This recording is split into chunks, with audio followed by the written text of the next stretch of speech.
Banyak orang bilang kayak gini, gue mau jadi stand up comedian, gue harus jadi kayak gimana? Kalau mau jadi paling lucu, yang lebih lucu banyak.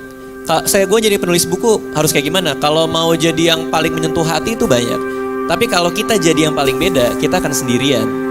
Dan gimana caranya lu punya konten-konten yang jadi pembeda di antara kreator-kreator lain? Di situ orang akan punya kedekatan dengan lo gitu, karena lo menawarkan sesuatu yang beda. Itu yang ngebuat lo layak buat diikuti gitu sih.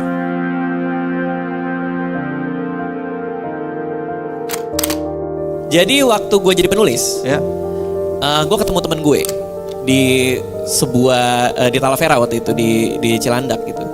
Dia turun terus bilang, lo kerjanya apa sekarang? Gue penulis gitu. Oh beda ya sama gue ya, gue punya karir, dia bilang. Maksudnya apa ya, gue jadi sales, nanti jadi manajer sales, jadi direktur. Penulis kan gak bisa jadi direktur penulis. Oh iya. Dia bilang kayak gitu. Nah itu bikin gue mikir saat itu. Kalau gue melihat ya buku adalah produk yang gue hasilkan sebagai seorang kreator kan. Kalau gue mikirnya hanya bikin itu aja, ya gue tidak akan grow gitu. Nah ini perspektif lain. Kalau orang mau transform itu supaya menghindar dari kejatuhan, ada juga lo bisa transform supaya lo bisa tumbuh. Jadilah saat itu gue berpikir karir bukan ke atas, tapi jangan-jangan bisa ke samping. Dari penulis buku, gue bertransformasi jadi bikin serial di website, jadi sutradara. Gue bertransformasi, gue geser lagi jadi stand up comedian. Gue geser lagi jadi yang lain gitu. Jadi kadang kita nggak tahu gitu bahwa untuk kita tumbuh, kita mungkin perlu untuk men-challenge diri kita. Bisa nggak gue jadi yang lain selain diri gue sekarang? Dan rela untuk melakukan itu. Masalah ngomong transformasi ya, transisi ya. Gue memang bertransformasi dari berbagai macam bidang gitu. Awalnya gue menulis buku. Terus lama-lama industri buku kita makin menurun. Laku nggak buku lo tuh? Waktu itu sih laku ya. Alhamdulillah ya. Alhamdulillah laku. Nah, gue harus mencari bentuk lain. Apa? Semakin teknologi maju, orang menonton video. Gue masuk di YouTube tuh 2009. Waktu itu nggak ada yang nonton YouTube.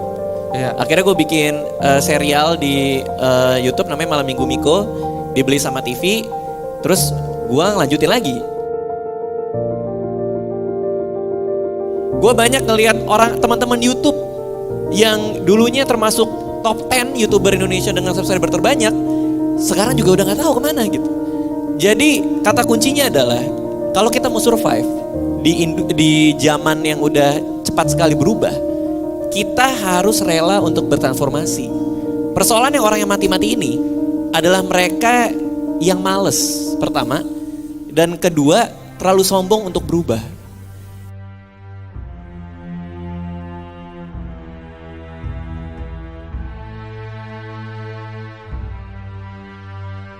Kalau lu ada dalam persimpangan antara milih sesuatu yang lo senangi atau pendidikan lo sampai S1, buat gua lo pilih S1 dulu. Baru setelah lulus kuliah lo lakuin apa yang lo senang. Karena nggak ada yang lebih berarti daripada ngelihat orang tua lo punya kebanggaan menyekolahkan lo sampai S1. Orang-orang tuh banyak pikiran di perkuliahan nilainya kurang. Ngebanding-bandingin hidup sama orang lain, apalagi di UI kayak gini. Ada orang yang lebih kaya daripada lu, orang yang ke kuliah bawa mobil lebih bagus daripada lu, jadinya lo minder. Ada orang yang lebih pintar daripada lu, jadinya lo minder. Emosi lo itu lu yang kontrol. Bahagia atau sedih itu lu yang milih. Ada orang yang lebih sukses dari lo, ya jangan lo sirikin. Lo nanya, gimana cara gue bisa seperti dia? Jadi mengontrol emosi itu yang banyak banget orang nggak paham gitu loh.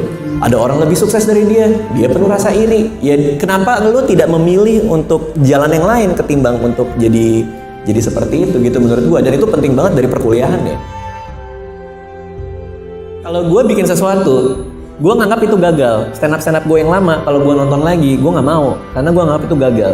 Jadi perjalanan karir gue adalah perjalanan membuat sesuatu yang gagal lebih baik dan gagal lebih baik. Yang celaka adalah ketika orang melakukan sesuatu terus menganggap itu segalanya, itu masterpiece-nya dia. Kalau itu terjadi ketika orang lain bilang jelek, dia akan defensif. Kalau itu terjadi ketika orang lain lebih sukses daripada dia akan merasa minder gitu. Tapi kalau lo membuat sesuatu terus lo lihat kayaknya masih bisa lebih bagus deh, tahun depan gue bikin yang lebih bagus. Mentalitas itu yang ngebuat lo akan grow gitu. Jadi persoalan banyak orang adalah persoalan untuk tahu ketika lo membuat sesuatu itu pasti tidak sempurna. Jadi di masa depan tugas lo menyempurnakan itu.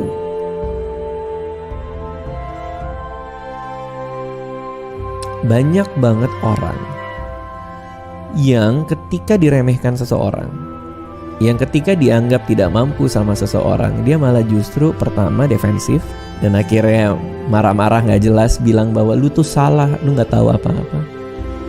Atau ada orang yang patah hati, kecewa dan ngapa-ngapain dan bersikap fatalis, which is berarti ya mungkin gue gak bisa jadi apa-apa gitu.